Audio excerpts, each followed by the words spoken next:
అఖండ cinema తర్వాత మళ్ళీ అఖండ 2వా లేకపోతే అఖండ 3వా లేకపోతే అఖండని మించింది వస్తుందా ఇలాంటి అంచనాల్లో ఆల్మోస్ట్ బాలయ్య గారి అభిమానులే కాదు మొత్తం సినీ అభిమానులందరూ కూడా ఆ అంచనాల్లో ఉన్నారండి. అసలు బాలయ్య బాబుతో ఒక్కడితోనే చెయ్యాలి బోయపాటి అనే బాగా కరడు కట్టిన తీవ్రవాదులు కూడా ఉన్నారు అభిమానుల్లో. వాళ్ళకి మీ సమాధానం ఏంటి? నెక్స్ట్ పిక్చర్ ఎప్పుడు ఏంటి సార్? కన్ఫామ్ బాలయ్య గారితో అఖండ 2 అనేది ఉందండి. ఏ అభిమానైనా నేను వారిని బాగా ఒక 3 సక్సెస్ మేము హ్యాట్రిక్ కొట్టాం కాబట్టి అలా చేయాలనే కోరుకుంటారు. కానీ వేరియేషన్ ఉండొద్దండి. పక్కనే చేస్తే ఏది ఇప్పుడు పుల్లారెడ్డి స్వీటు ఒకటి తింటే బాగానే ఉంటుందండి, 2 తింటే బాగానే ఉంటాయి, 1 kg 2 kg తినలేము. సో అందుకని వెంటనే అయితే నీకు అది అయిపోతుంది. ఒక చిన్న టైం తీసుకొని మనం చేస్తే గ్యారంటీ దానికి దీనికి ఉన్న గ్యాప్లో ఆయన 1-2 చేసి ఉంటారు, నేను 1-2 చేసి ఉంటాను బయట. సో దీని నుంచి వచ్చి ఆ గ్యాప్ నుంచి వచ్చి మనం కూర్చొని ఒకసారి చేస్తే వచ్చే కిక్కు వేరేగా ఉంటుందండి. 100%. రోజు అదే అని అంటే కూడా మనకి ఇది పెద్ద అంటే మధ్యలో ఈ చిన్న ట్రాన్స్ఫర్మేషన్స్ ఉంటుంటే రిలీఫ్ సస్టైన్ అవుతుంది. ఆయన కూడా చాలా రిలీఫ్గా ఉంటాడు కదండి. అవును. ఒక ట్రాన్స్ఫర్మేషన్ బయటికి వెళ్ళి ఒక ఎంటర్టైన్మెంట్ సినిమాను, ఒక సెంటిమెంట్ సినిమాను, ఇంకోటి ఒక మంచి యాక్షన్ సినిమా చేసి మన దగ్గరికి వచ్చారంటే సార్ మనం చేసేది ఇంకోలా ఉంటుంది. సో ఆ వేరియేషన్స్ కనిపిస్తాయి. ఓకే. ఒక ఆర్టిస్ట్లో అన్ని వేరియేషన్స్ రావాలన్నా కూడా అది చేయాలి, ఒక కొత్తదనం కనపడాలన్నా కూడా చేయాలి. అదే మా రోజు ప్రీ రిలీజ్ ఈవెంట్లో కూడా బాలయ్య గారు మీ గురించి చాలా బాగా మాట్లాడారు. ఇది మీ మేకింగ్ స్టైల్ మీద కానీ వాటి మీద ఆయనకి చాలా విపరీతమైన కాన్ఫిడెన్స్ మీరంటే. అవునండి. అంటే ఎందుకంటే అఫ్కోర్స్ 3 హిట్లు. అవునండి. ఆయనకు ఆ స్టేజ్లో అవి చాలా అవసరమైన హిట్లు కూడా. అదే టు బి వెరీ ఆనెస్ట్. ఎందుకంటే ఏ హీరోకైనా హిట్ అవసరం కదండి. ఇప్పుడు నెక్స్ట్ మీరు తీయబోయే సినిమా బాలయ్య గారి అభిమానులకు కనుక మీరు చెప్పాలి అని మీరు అనుకుంటే ఏం చెప్తారు సార్ బాలయ్య గారి అభిమానులకి? అంటే ఇప్పుడు నేను ఇంతకుముందు అదే చెప్పాను సార్. ఇప్పుడు జరుగుతూ ఉంది బాబీ సినిమా, ఇవన్నీ జరుగుతూ ఉన్నాయండి. బాబుది నాకు మధ్యలో ఇంకో కమిట్మెంట్ ఉందండి. అది చూసుకొని వెంటనే ఇటు వస్తాను. ఇంకో కమిట్మెంట్ ఇప్పుడు చేయబోతున్నానండి. అది ఏంటి అనేది జస్ట్ ఫ్యూ డేస్లో నేను అనౌన్స్ చేస్తాను. ఓకే. జస్ట్ ఫ్యూ డేస్లో. పెద్ద హీరో. సో పెద్ద హీరో. అదే మీరు పెద్ద హీరో అంటే మీరు చెప్పలేము. మీరు గబుక్కొని రామ్లాట్ హీరోని తీసుకొచ్చి పెద్ద హీరోని చేస్తారు మీరు సడన్గా. ఇప్పుడు రామన్ చూస్తే మామూలుగా ఎప్పుడైనా కనిపిస్తే చాలా చాక్లెట్ బాయ్ లాగా కనిపించేవాడు. ఇప్పుడు కనిపిస్తే అలా కనిపించాడు, పక్కనే దున్నపోతుతో కనిపిస్తాడు. ఏది నీ దున్నపోతు ఏది రామ్ అని అడిగే రేంజ్లో ఉన్నాడు ఇప్పుడు. సినిమా బయటకు వచ్చాక ఈ don't feel normal about Ram, that is for sure. అవునండి.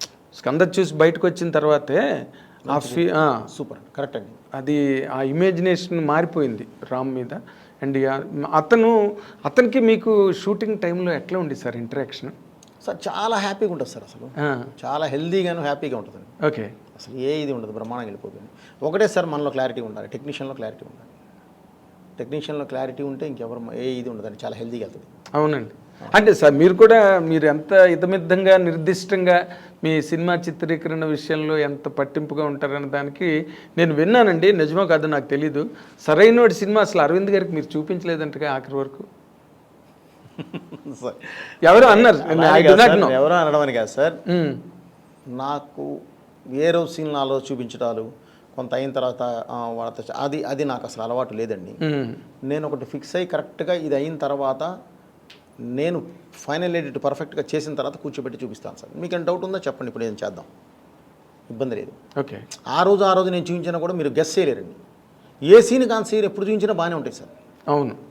అది అంతా కూడా కంపోజ్ అయిన తర్వాత మీకు వచ్చేసేసి ఒక కరెక్ట్గా ఒక చైన్ ఆఫ్ దీనిలో పెట్టేసి లింక్స్లో పెట్టేసేసి కరెక్ట్గా ఒక స్క్రీన్ ప్లేలో పెట్టి మీ ముందు తీసుకొచ్చి పెట్టినప్పుడు మాత్రమే ఒక జడ్జిమెంట్ వస్తుంది. ముందే ఊరికే చూస్తాం మేము చెప్తాం, ఏం చెప్పలేరండి ఎవరు అనుకుంటాం కానండి, చెప్పలేరు సార్. అక్కడ అది మనం చీట్ చేసినట్టు అవుతుంది. ఓకే. సో ఫైనల్గా చూసినప్పుడు ఒక్కసారి నాన్న ఇది ఇక్కడ ఏదైనా తేడా ఉంది, డైరెక్ట్ గారు ఇక్కడ ఏదైనా చిన్న ఇది ఉంది, అది ఒకసారి చూడండి, ఈజీ నాకు. ఓహో ఇందుకు అడుగుతున్నారా, లేదంటే సార్ ఇదిగో దీని లింక్ ఇదిగో ఇక్కడ ఉంది కాబట్టి నేను ఇక్కడ ఇది చేశాను అని చెప్పడానికి ఉంటుంది. లేదు కరెక్టేనా, లేదు సార్ నిజమే బాగుంది, టోటాలిటీ బాగుంది అనుకుంటే ఒకటి లేదు సార్ నిజంగానే ఇది చిన్న ఇది ఉంది సార్, ఓకే ఒక 2 days మనం పెట్టుకుందామండి, టోటల్ ఇంకేమున్నాయో చూసుకుని 2 days పెట్టేస్తాం, ఈజీ. అదే వాళ్ళకి చెప్పడానికి ఈజీ, మీకు చూపించడానికి ఈజీ, వాళ్ళు చెప్పిన తర్వాత మీరు కరెక్ట్ చేసుకోవడానికి కూడా ఈజీ అండి. అలా కాకుండా ఇవాళ చూసావు, ఒక ఇంటర్వెల్ దాకా అయింది, కొంతవరకు ఉంది చూసావు, ఇప్పుడే జడ్జ్ చేయలేరు. ఏం చెప్తారు, చూస్తారంతే. నాకు ఇంకా సెకండ్ హాఫ్ ఉంది కదా, నేను షూట్ చేయకుండా నువ్వేం చెప్తావు జడ్జిమెంట్? కరెక్ట్. ఎవరైనా సరే సార్ అవును, మీ ఫస్ట్ హాఫ్లో లాక్లు అన్నీ సెకండ్ హాఫ్లో ఉంటాయి. ఉంటాయి కాబట్టి ఎలా పడితే అలా చూపించి కూడా వేస్ట్ అండి. ఊరికి చూపించామంటే చూపించాం అంతే. అది ఎందుకు? అది అందుకని ఏంటంటే నేను ఆయనకి ఇదే చెప్పానండి, గురుగారు నాకు జడ్జిమెంట్ కావాలి. జడ్జిమెంట్ కావాలంటే నువ్వు రోజుకోసారి చూసే జడ్జిమెంట్ రాదు. ఇది ఆల్రెడీ చూసాను ఎన్నిసార్లు. ఒక ఎంటర్టైన్మెంట్ సీన్ ఉందండి, ఒకసారి చూసావు నవ్వావు, రెండోసారి చూసాను నవ్వావు, మూడోసారి చూసావు నవ్వావు, నాలుగోసారి చూసావు నవ్వావు, ఐదోసారి చూసావు ఆల్రెడీ చూసాం అనుకుంటావు, ఆరోసారి నేను చక్కలికి పెట్టాలి. ఎందుకు వస్తుంది సార్ నవ్వు? సో అన్నిసార్లు నీకు ఎందుకంటే నువ్వు ఇక్కడ చూస్తున్నావు, దానికి తర్వాత ఒక ఆర్ఆర్ ఏడవుద్ది, అద్భుతమైన నీకు ఇది ఏడవుద్ది, వాయిస్ ఏడవుద్ది, డబ్బింగ్ ఏడవుద్ది, ఇవన్నీ యాడ్ అయినప్పుడు ఒక డిఏ కలర్ఫుల్ డిఏ యాడ్ అవుద్ది. ఇవన్నీ యాడ్ అయినప్పుడు ఉండే నీకు లుక్ కను మామూలుగా చూసేదానికి చాలా తేడా ఉంటుంది. కరెక్ట్ అండి, కరెక్ట్. అదైతే ముందు అరవింద్ గారికి ఇప్పుడు మీరు ఏది చూసినా కూడా నన్ను జడ్జ్ చేయలేనప్పుడు ఎందుకు చూడటం? ఇప్పుడు వద్దు, మీరు పొల్యూట్ అవ్వద్దు. మీరు ఒకేసారి చూసినప్పుడు మీకు నువ్వు ఒక ఆడియన్లా చూసావు, మీకు ఒక జడ్జిమెంట్ ఉంటుంది. సో అందుకని నేను ఫస్ట్ నుంచి నేను బాలయ్య గారికి కూడా ఫైనల్గా చూపిస్తానండి. అంతేనా? ఫైనల్గా చూపిస్తాను సార్. బేసిక్గా ఆయనకి నాకున్న బాండింగ్ వేరండి. ఆయన అసలు కథ కూడా అడగడు, వద్దు భయపడగారు, మీరున్నారు చూసుకుంటారు నాకెందుకు అంటాడు ఆయన. ఓకే. సో ఆయనకి నాకున్న నమ్మకం అండి, మా మధ్యలో ఉన్న బాండింగ్ అది. ఓకే. సో ఇంకా ఎక్కువ రెస్పాన్సిబిలిటీ కదా, నువ్వేం చెప్పద్దు నాకు, నువ్వే అది నిజంగానే బరువు కోసం అనండి ఆయన. నాకెందుకు భయపడుతున్నాడు కదా అని ఆయనకు ఒక ఉంటుంది, నమ్మకం. ఆ నమ్మకాన్ని నేను నిలబెట్టుకుంటూ వచ్చాను కాబట్టి ఆయన ఇంకా బాగా నమ్ముతాడు. ఇప్పుడు మీరు మామూలు రెగ్యులర్ క్యారెక్టరైజేషన్ అయితే ఒక పద్ధతి అండి, అఖండలో ఈ క్యారెక్టర్ ముందు బాలయ్య బాబు గారికి చెప్పారా? అఘోరా క్యారెక్టర్. ఓకే. చెప్పిన తర్వాత షూట్కి వెళ్ళారా? 1 minute సార్ ఆయన వినింది. బాబు ఇప్పటివరకు మనం 2 ఇలా చేసాము, సోషల్ ఫార్మాట్ చేసాము, ఇప్పుడు సోషల్ ఫార్మాట్ 2.5 hours కష్టమైపోద్ది, మరి ఏం చేద్దామండి. నేను ఇలా అఘోరా క్యారెక్టర్ అనుకుంటున్నాను. అఘోరా అంటే విభూతి పూసుకొని హెయిర్ పెంచి వచ్చి ఇదా అన్నాడు. అవును బాబు, కాకపోతే బాలయ్య బోయపట్టాలి ఉంటారు కదా బాబు. కుట్టారుగా, బాలయ్య బోయపట్టి అలా ఉంటారు కదా. నిజమేనండి, మీ ఇష్టం, ఎప్పుడు గెటప్ చెక్క ఎప్పుడు వెళ్ళిపోతాం, ఇంతే జరిగింది. ఓ అంతేనండి, చాలా సింపుల్, చాలా సింపుల్. ఆ క్యారెక్టర్ ఎలా జర్నీ చేస్తాను, ఎందుకు నువ్వు చూసుకుంటావు కదా అన్నాడు ఆయన. ఓకే, అంతే, చూసుకోండి, తర్వాత మనం గెటప్ అంతప్పుడు కావాలంటే అప్పుడు ఏదైనా ఊరికే నేను ఎలా వెళ్ళాలి చెప్పండి నాకు చాలు అంటే అది నమ్మకం అండి, షీర్ ఫెయిత్ మీ మీద ఉన్న నమ్మకం అండి. అంతే, ఆ నమ్మకం ఉన్నప్పుడు మనం చాలా బాగా ఇంకెక్కువ వేసుకుంటామండి మా భుజాన. అది ఒక రకంగా హెవీ వెయిటేనండి. ఇప్పుడు కథ విని బాగోలేదు, ఇది మార్చండి, ఇలా మార్చండి అంటే అప్పుడు సమానమైన నిష్పత్తి ఉంటుంది రెస్పాన్సిబిలిటీ. ఇప్పుడు అంతా మీదే, మంచి అయినా చెడు అయినా. సో మీరు ఆ యాంగిల్లో మళ్ళీ సింగిల్ హ్యాండ్ ఫైటే కదా మీది. మరి దాన్ని మీరు ఎంజాయ్ చేస్తారండి బాగా బాగా. ఎలా? ఎందుకంటే నేను రీమేక్ చేయలేను సార్. రీమేక్ చూపిస్తే నాకు కిక్కు రాదు. నాకు రోజు స్ట్రగుల్ పడాలి. అమ్మ ఈ షాట్ ఎలా తీయాలి, ఇది ఇలా పెట్టాలి, ఇది మార్చాలి, బ్లాక్ మార్చాలి, నుంచి ఇది బయటికి తీయాలి. ఆ కిక్ ఉన్నప్పుడే నేను డైరెక్టర్గా బతికున్నట్టండి. అది లేని రోజు నాకు అవసరం లేదు సార్ అది. అందుకే నేను రీమేక్లు చేయనండి. రీమేక్లు చేయరు అసలు, ఆ ప్రస్తావన కూడా మీ దగ్గర రాదేమో. నేను చేయనండి, చేయలేను, నాకు కిక్ ఉండదు. అది నేను చూస్ చేసేదేం సార్.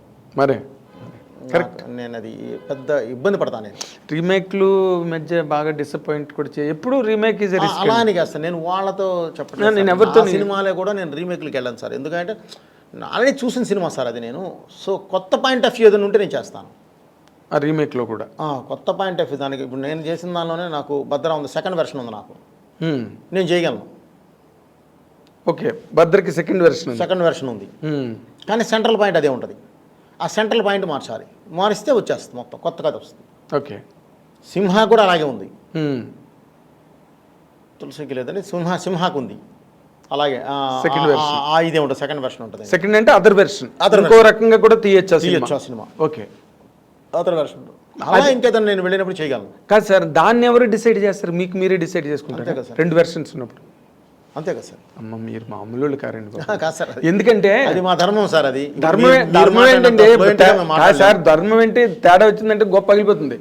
ఇప్పుడు ధర్మం ఓకే, మీ బాధ్యత, మీ ఉద్యోగ ధర్మం, లేకపోతే మీ బాధ్యతలో ఉండే ధర్మం అది. బట్ ఏదైనా ఒక బ్రిటిష్ వాళ్ళు ఎక్కువగా కౌన్సిలింగ్ని నమ్మేవారంట. కౌన్సిలర్స్ కూర్చుని డెసిషన్ తీసుకోవడం అది. అవును, అది అప్పుడు బాధ్యత అన్నది అందరికీ పంపకం జరుగుతుంది. ఇక్కడ మీరు 2 వెర్షన్స్ రాసుకుని 2 బాగున్నాయి దీనిలో వెళ్దామని అనుకోవడం మాత్రం ఇప్పుడు నాకు సాహసమే. నాకు ఒక రైటర్ స్వింగ్ కూడా ఉంటుందండి. వాళ్ళతో కూడా కూర్చుంటాను సార్. ఓకే. కూర్చొని వాళ్ళ అభిప్రాయాలు కూడా మొత్తం వింటామండి. వాళ్ళతో పాటు కూర్చొని వాళ్ళ అభిప్రాయాలతో పాటు మొత్తం అంతా కూడా అభిప్రాయం తీసుకున్న తర్వాతే ఫైనల్ జడ్జికి నేను వెళ్తానండి. Okay, then you will arrive at final decision. Yes sir. Okay, ఇప్పుడున్న ఇది ఎలా ఉంది, ట్రావెల్ ఎలా కావాలి, ఏంటి వాటి ఇప్పుడు నడుస్తున్న ట్రెండ్ ఎలా ఉంది, ఓకే, ఎవరిని మనం ఖాయం చేస్తున్నాం, ఈ సినిమా ద్వారా ఎవరిని ఫస్ట్ ఆడియన్స్ మన సినిమాకి రావాలి అనేది కంపల్సరీ ఇది పెట్టుకొని కూర్చుంటాను. ఓకే. తర్వాత నాకు అంటే మీరు ముత్యాల సుబ్బయ్య గారి దగ్గర అసిస్టెంట్గా ఉన్న రోజుల నుంచి మీరు నాకు తెలుసు ఇన్ జనరల్గా. సుబ్బయ్య గారు అన్నీ కూడా మమతల కోవిల, మమతానురాగాలు, ప్రేమ, బంధం ఇలాంటి సినిమాలు సుబ్బయ్య గారు అన్నీ దాదాపుగా. కానీ మీరు అంత ఇమోషనల్ ఎరప్షన్ ఎక్కడి నుంచి అడాప్ట్ చేసుకున్నారంటే? సార్ అడాప్ట్ అదేం లేదు సార్, టైం ఆ టైంకి అది కూర్చుంది సార్. ఆ తర్వాత నేను 2004కి నేను డైరెక్టర్ అయ్యాను. అవును. ఆయన దగ్గర నేను పనిచేస్తుంది 98, 99, 2000 ఆ లోపే చేశాను సార్. ఆ తర్వాత 2001 నుంచి నేను బయటకు వచ్చేసాను. ఓకే. 3 ఇయర్స్ ఫైల్ పట్టుకొని తిరిగాము. 2004లో నేను భద్రా స్టార్ట్ చేశాను. అప్పటికి చాలా మారిపోయినాయండి. సో ప్లస్ నా పాయింట్ ఆఫ్ వ్యూ ఒకటి ఉంటుంది సార్. నేను అప్పటి వరకు ఉన్న రవితేజ గారు ఒకలా ఉన్నారు. ఓకే, నేను ఇతనితో చేస్తే ఏం చేయాలి, బాలయ్యతో చేస్తే ఏం చేయాలి, చిరంజీవి గారితో చేస్తే ఏం చేయాలి, ఎవరైతే ఉన్నారో వీళ్ళతో చేస్తే ఏం చేయాలి అనేది నాకు ఒక ఇది ఉంటుందండి. సో ఆ కాలమాన ప్రకారం మారిన దీని ప్రకారం మార్పుల ప్రకారం అది చేంజ్ చేసుకుంటూ వచ్చామండి. దానికి తగ్గట్టు మారుతూ వచ్చాం. ఓకే.